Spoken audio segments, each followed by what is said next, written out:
Hello guys, and welcome back to another tutorial in which I'll show you how to create this smooth, jelly-like shake effect in After Effects. Let's get started. Just a quick reminder that you can grab the 16 film shakes. I made them specifically so you don't have to waste time keyframing the same movements over and over. AM film shakes are perfect for speed ramp edits, cinematic edits, and more. The link is in the description if you need them. First, create a new adjustment layer.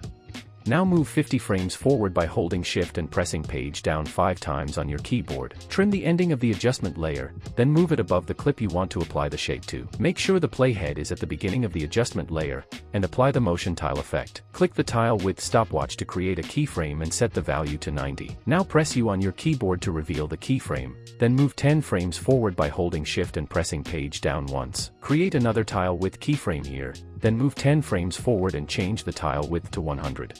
Now go back to the beginning of the layer. Click the tile height stopwatch to create a keyframe and set the value to 85. Move 15 frames forward and change the value to 100. Then move another 10 frames forward and set it to 95. Finally, go to the end of the layer and set the tile height to 100.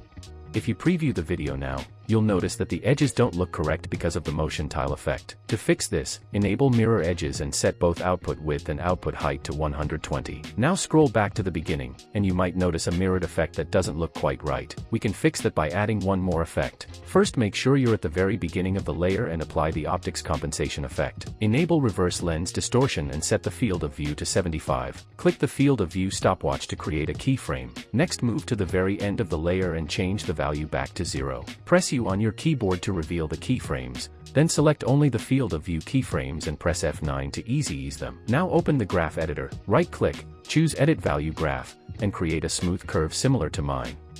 Now let me preview the final result, and we're done. And that's how you create this smooth, jelly-like shake effect in After Effects. You can also add a chromatic aberration effect to make the shake look even better. For this, I'll use a free plugin called Quick Chromatic Aberration 3. Click the position stopwatch to create a keyframe and set the value to 2.50. Next, move to the end of the layer and change the value to 0. And there we go, the chromatic effect is ready too. Hope you found this video helpful. Thanks for watching, and if you enjoyed it, please give it a like.